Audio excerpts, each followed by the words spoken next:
Hello, welcome to Daytime Today. I'm James Lott Jr. The last week and a half or so have been very divisive. Well, the sub community is always divisive, but I guess this time I'm involved in some of it. Talking about race and specifically breaking down what I did as a character of a dark-skinned Black woman on General Hospital, Trina, and the couple of Sprina. I had several talks about it. I talked about it on here, did a live, did a race talk on my Extra Connection show with several other Black creators and soap pundits. And so the conversation's out there.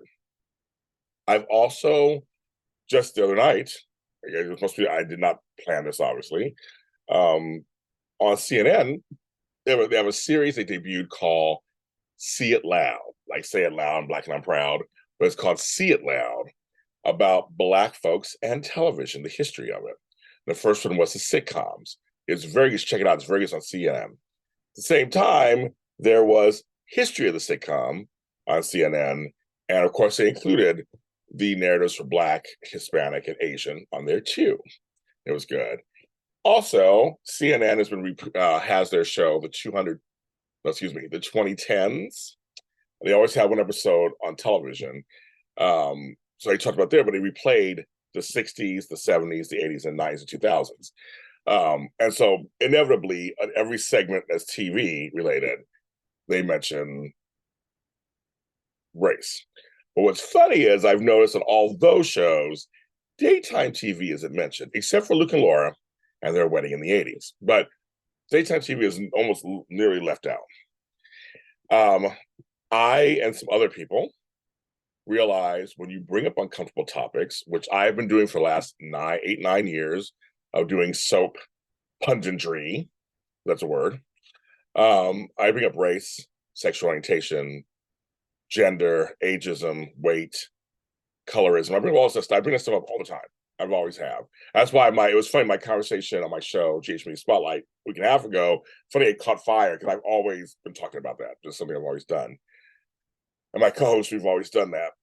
We nickname ourselves Shady Sunday sometimes. That's our whole thing too, because we laugh, make fun, have a good time. But we just watch serious issues.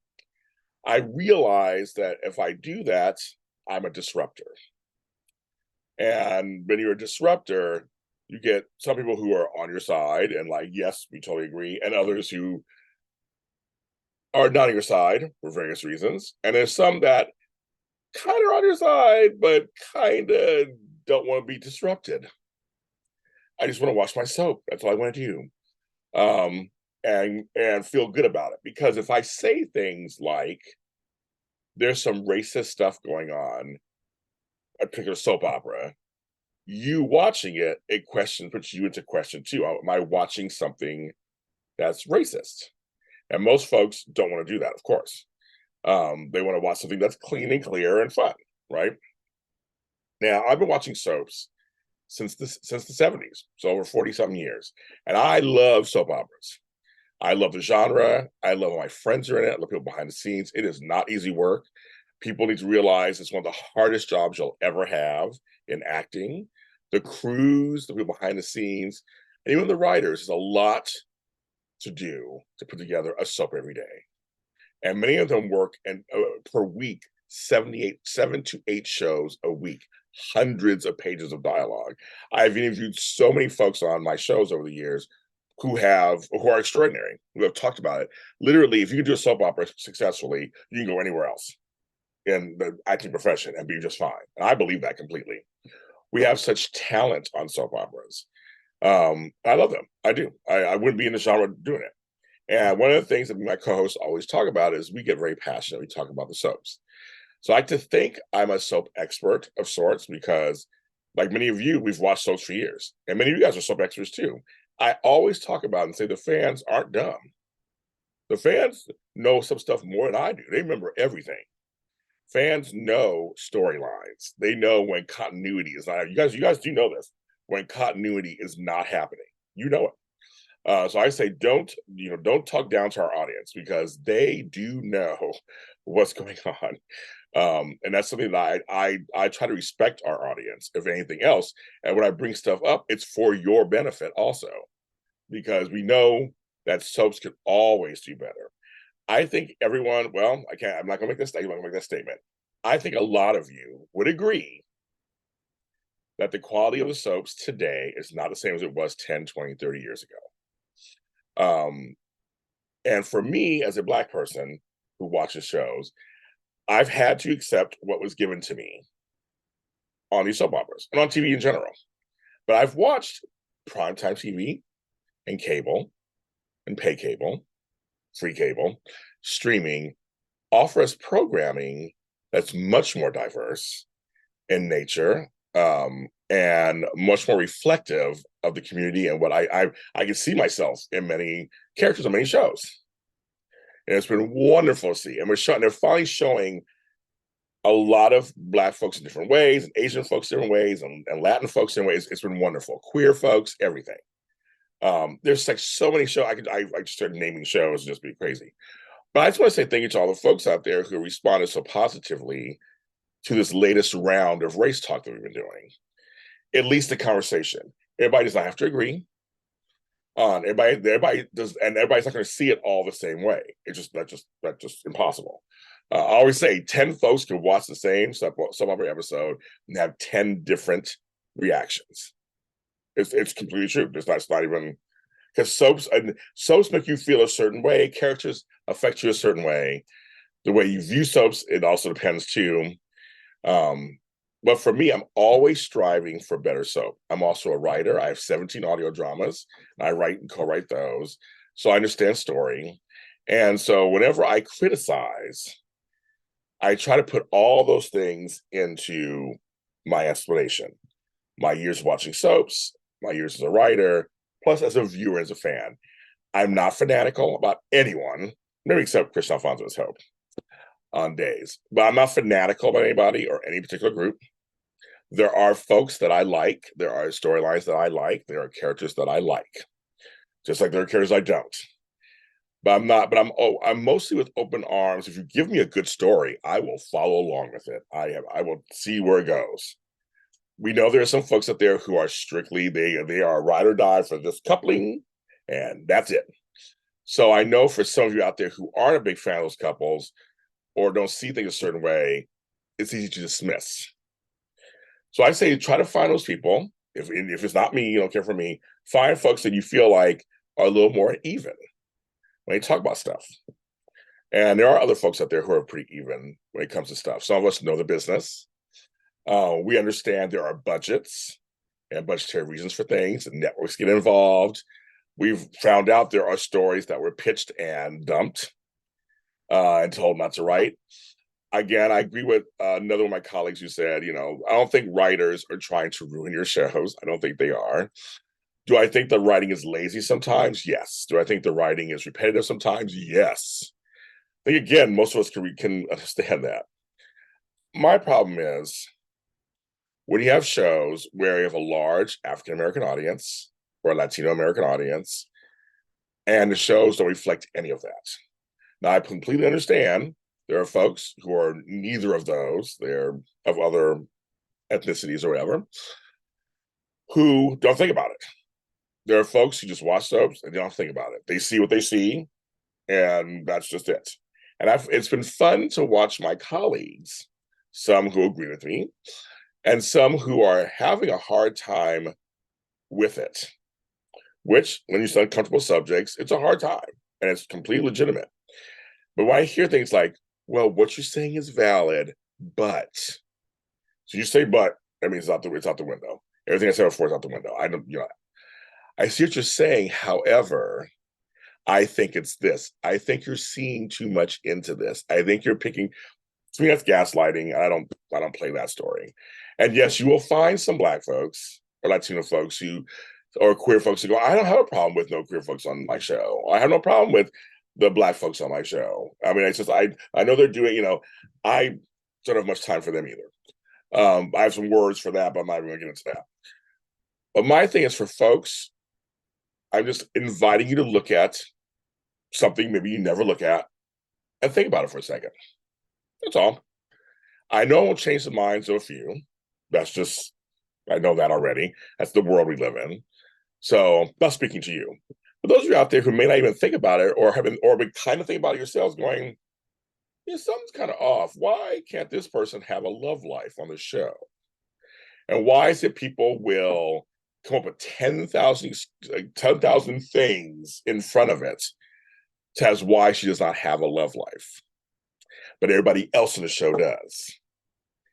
I'm watching people turn themselves into pretzels about that. Let me get somebody on my show that's going to explain this so then I can feel better too. It's why can't this thing be true? So there's no colorism. There have been Black actors who have spoken out over the years, people like Vanessa Antoine, Victoria Rowell, especially, who's got lots of flack, who's my birthday twin, actually, and lots of flack, that speak out on this stuff and get in trouble. Sometimes by fans, sometimes by the industry. And all they wanted was just either equal treatment or better. Why is it some families get erased off of soaps, but not the others? Now, there are, on soaps, I say this all the time, there are hierarchy. There's a hierarchy on soaps. Well, on every show, there's a number one on the call sheet, and it goes all the way down. That's just how it is. On every show, every movie, every production. And some of those folks deservedly are in the top 5, top 10 of the call sheet. Top 5 in your day. They earned their spots. I think everybody could agree. No one's going to say they didn't deserve their spots. But my question is, on the 4 soaps, if there's a top 5 on the call sheet for each of the 4 soaps, are there any Black people in the top 5 on the show? Not characters you like, but have that agency and that are seriously leading people, leading men or women, I guess, on the show. Now, I might say on days, possibly Abe, James Reynolds, on that show, for top 5. If we go top 10 on Y&R, I might say Brighton James, for sure. But I'm like picking on General Hospital, I don't think any. And on Bold and Beautiful, I don't think any either. That are top 5. Top 10 may be a little different. I mean, it's the person who is a leading person on the show. Now, there are folks who are in leading positions and they've been written off the show or hardly on anymore. Don't know where they are. And now they're doing other work and they're working as leads other places. I complained about just representation on the show. See, back in the day, why not? I would say Crystal St. John was in the top 5, top 10, easily on Y&R. And they treated him as such, like literally, actually, for years. He was treated as such. He had a family. He's a patriarch of a family. He had sets, a house. Yeah, he would be definitely, yeah. But again, we're kind of picking it. We're having to think about it. Unless I forgot somebody who's on currently now. I'm gonna be curious what you think. Who you think would be top 5 or top 10? Now we know who should be and to be let in there, but these are just truths. Like anything up.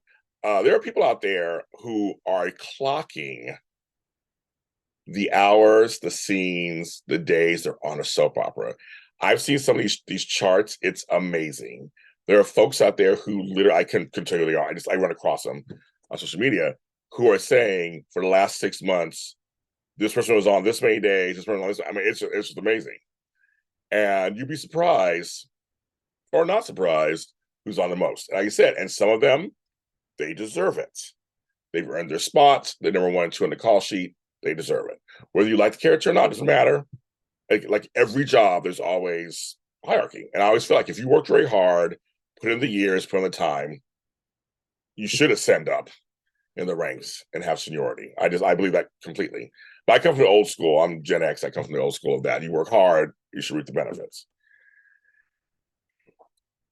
I could go into. So we gave you on our race talk, we gave you some insight to what goes on behind the scenes when it comes to race or sexual orientation. Where are the gays? Where are the queer people? A lot of them were written off. Now, I'm sure many of you could write 20 stories for Brad and Lucas if you wanted to, or Felix on General Hospital. I'm sure maybe you could write scenes for Taraya. I'm sure maybe you guys could add a gay person on Bold. I mean, there's all kinds. I think we all could come up with something. Again, we're smart. We can come up with stuff. So you have to assume the writers are smart too, but we can't blame it on the writers. It may not be their reasoning. Maybe something much bigger than that. Who knows? But I'm not making it up. Just look on screen and you see the lack of. I look at soaps through the lens of I love soap operas, but also as a Black person. So, like anything else, I'm waiting for the changeover also. General Hospital has a lot of Black folks contracted on their show. And there were a couple of times, there were a couple of episodes where I was like, these scenes are all Black people. Loved it. It's a nice change. Now, I've been called a race baiter and like I said, I'm a disruptor and person trying to cause issues and interrupting their soap and stuff. And I'll take all those words. I stand by all that. I stand by everything I'm saying because I just know that soaps can do better. Right? I mean, I know they can do better. That's the whole point. I know they can. There was if you go back in time, there have been some real history-making stories and characters on soap operas. There were things happening on soaps that weren't even happening on primetime TV yet. They're happening on daytime. There are some actors who can act their asses off, and I know can give a story. And we don't need stories that are specifically Black or specifically Latino. We don't need stories that are tragic or trauma-inducing. We're just saying, just have it out there. I give GH credit for Portia and Curtis's wedding. They had a lot of Black folks in the background, which at a Black wedding, that's chances are be mostly Black. Yes, you'd have white folks there too and stuff, but it felt really realistic. And I praised that when that happened. I thought, again, that's smart and you attention to detail. And that would make sense. Whenever Brad and Sinaru speak Cantonese, they said it was them who asked it was Perry and Lydia who asked them, can we just throw some of this stuff in? That's realistic. Whenever Gabby throws some Spanish in on days, that's realistic. We speak Spanglish a lot of times. So that's all we're saying. Sometimes you just want a scene. There are a couple of scenes, just throw a couple of scenes in, and I make it feel better. And feel more equal, that's all. Or at least some equity, one or two. And that's all I know I'm striving for. I've always said I will stand up for the folks who are the underserved. And again, I enjoy my soap operas. I love them. And I want nothing more. I want them to stay on the air and do their thing. But let's really look at some of these things. And sometimes the difficult conversations, which I totally understand, are hard. They're tiresome. I don't want to keep talking about race either. It's 2023. I don't want to talk about colorism. I don't want to talk about sexism, ageism, homophobia. I mean, I'm tired of all of that. But we're not post-racial. We're not post anything. And if you're in America, there's a lot of stuff going on outside in the real life. Now, there's REEL, which I'm talking about, but then there's REAL. And there's a lot going on out there that's even more serious than this. But this is also serious too. Seeing yourself represented in a fully formed way on a soap, it can help you. And if you're growing, kids or maybe watching people who are growing up, it just makes you feel good and makes it feel a little more realistic.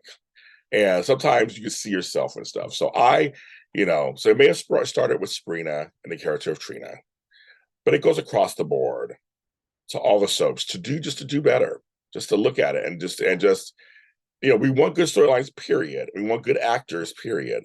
And it shouldn't matter who or what coloring they are. Let's bring them on, let's have them in, and let's give good story so that we can enjoy ourselves Monday through Friday, 5 days a week. I'm James Lott Jr. This is Daytime Today. We're on Facebook, we're on Twitter, we're on Instagram at Daytime Today. See us there. And my JLJ this mornings, I'm always in the mornings here on JLJ Media Live. And this particular weekend, we have Bold and Beautiful, YNR, and GH After Shows, Sunday starting at 10 a.m. Pacific Standard Time here on YouTube. And me and my co-host, we talk about all three shows. Edition Days is a show that my chocolate twin Tony Moore does on Sundays at 3 p.m. with his group. on his channel, Dishin Days. Support equality. That's all I'm saying. And have an open mind and listen. Talk to you next time.